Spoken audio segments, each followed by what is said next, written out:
Просто храпит? Так часто мы думаем о близких. Но за этим привычным звуком может скрываться синдром обструктивного апноэ сна.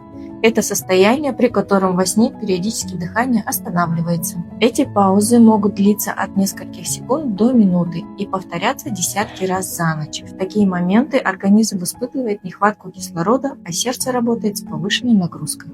Со стороны это выглядит как обычный сон. Человек лежит, отдыхает, но на самом деле организм не восстанавливается, а находится в постоянном стрессе.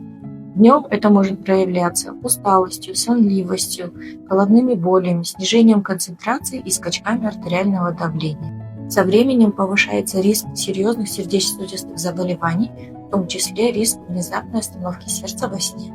Берегите себя и своих близких. Иногда важно обратить внимание на храп или внезапную тишину во сне. Своевременная диагностика может сохранить не только качество сна, но и здоровье сердца. Медпро Клиник проводит диагностику на современном портативном оборудовании синдрома обструктивного апноэ сна. Позаботьтесь о качестве своего сна уже сегодня. Запишитесь на диагностику в Медпро Клиник.